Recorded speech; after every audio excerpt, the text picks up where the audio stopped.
یہ 20ویں صدی کے آغاز کے وقت جسے ہم پورا کہتے ہیں مڈل ایسٹ، بلکہ صرف مڈل ایسٹ نہیں، پورا شمالی افریقہ سلطنت عثمانیہ کا حصہ تھا، خلافت عثمانیہ۔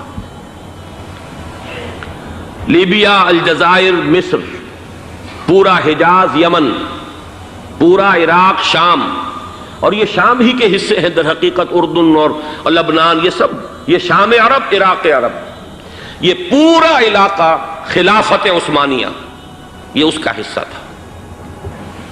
پہلی جنگ عظیم میں انگریزوں نے عربوں کو بغاوت پر آمادہ کیا، غداری پر آمادہ کیا، انہوں نے خلافت عثمانیہ کے خلاف بغاوت کی،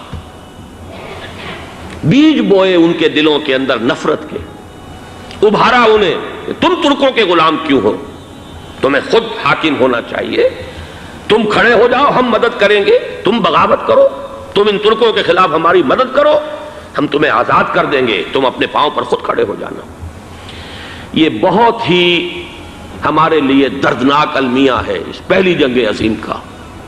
کرنل لارنس جیسا شخص، برطانوی استعمار، اور اس کے نتیجے میں عربوں نے بغاوت کی۔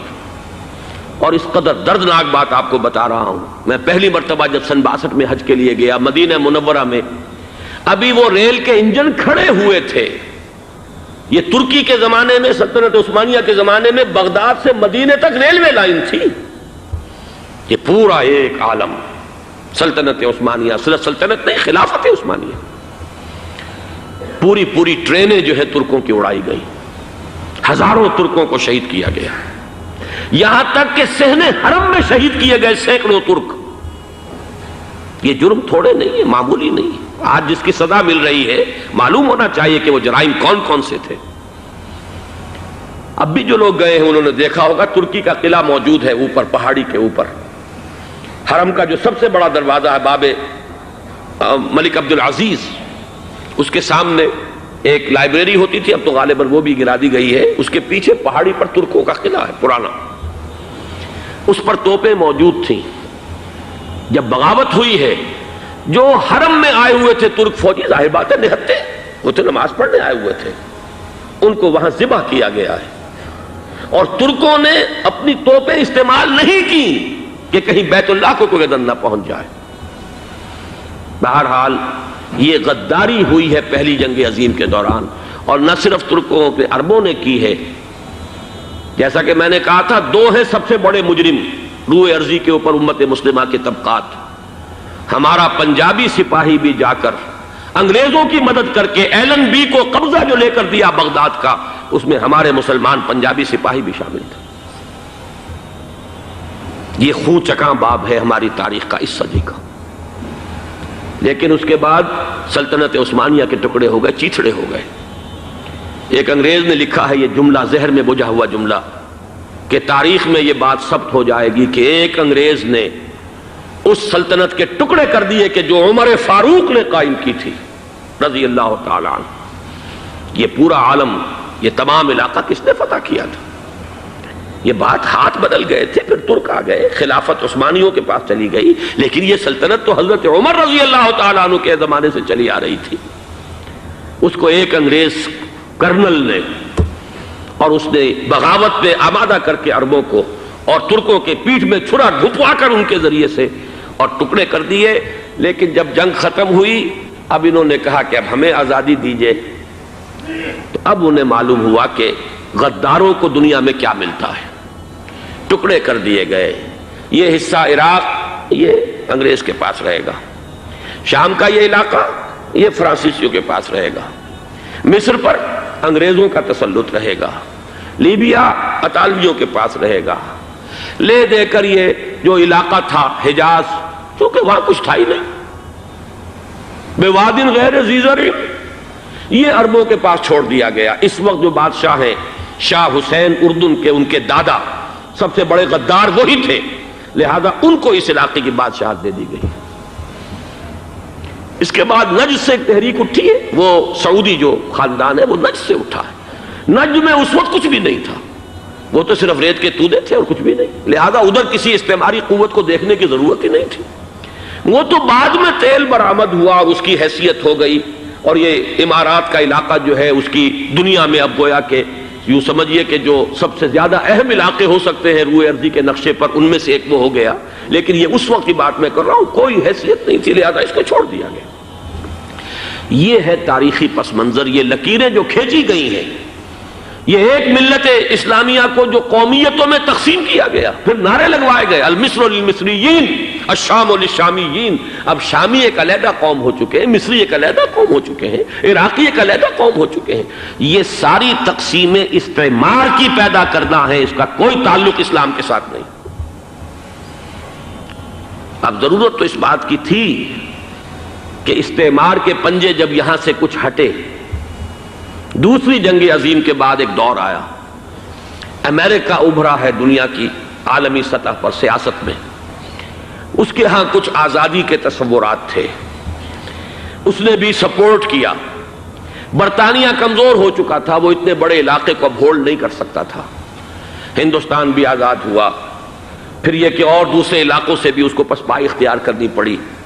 استعمار کے پنجے جس طرح بھی ہوئے، ان کے سینوں سے، عربوں کے سینوں سے جو ہے گویا کہ وہ ہٹے، لیکن امریکہ نے ایک اپنی بہت بڑی حکمت عملی جو اختیار کی، عالم عرب کے سینے میں اسرائیل کا خنجر پیوست کر دیا، تاکہ یہ کبھی آزاد نہ ہو جائیں، ہمارے انگوٹھے تلے رہے، ہماری پالیسی گورن کرے۔ یہ استعمار کا دوسری جنگ عظیم کے بعد، جہاں برطانوی استعمار، فرانسیسی استعمار رفتہ رفتہ یہ ہٹنے شروع ہوئے۔ صدر ناصر نے انگریزوں کو اٹھا کر پھینکا میڈیٹرینین میں اور دوسرے جگہوں سے، الجزائر نے آزادی حاصل کی فرانس سے، اطالویوں سے جو ہے لیبیا والوں نے آزادی حاصل کی، یہ ہو گیا، لیکن ایک خنجر پیوست کر دیا گیا اسرائیل کا سینہ عرب میں۔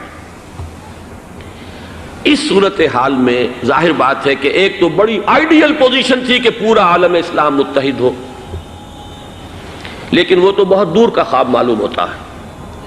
علامہ اقبال سے بڑا کوئی نقیب نہیں ہے ملت اسلامی کی وحدت کا۔ ایک ہو مسلم حرم کی پاسبانی کے لیے، نیل کے ساحل سے لے کر تا بخاک کاشغر، لیکن انہیں بھی اپنے لیکچرز میں کہنا پڑا کہ اس وقت جو صورتحال ہے، پورے عالم اسلام کی ایک وحدت بن جانا تو تقریباً ناممکن نظر آ رہا ہے۔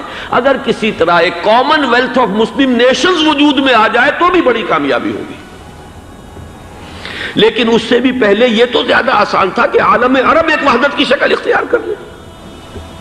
یہ تو ایک قوم ہے، اکثر و بیشتر ایک نسل یا زیادہ دو نسلیں کہتی تھے، شمالی افریقہ میں بربر نسل بھی ہے، باقی تو سب عرب ہیں۔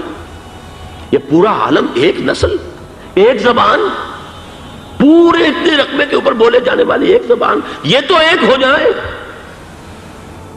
افسوس یہ ہے کہ اس کا ایک ہو جانا، ایک شخصیت ابھری تھی جو مذہبی مزاج کی شخصیت تھی، جو دینی مزاج کی حامل شخصیت تھی، اگر اس کی قیادت میں عالم عرب متحد ہو جاتا تو واقعتاً ایک بہت بڑا جو ہے مرحلہ وہ طے ہو جاتا پوری عالمی ملت اسلامیہ کی ایک وحدت اختیار کرنے کا۔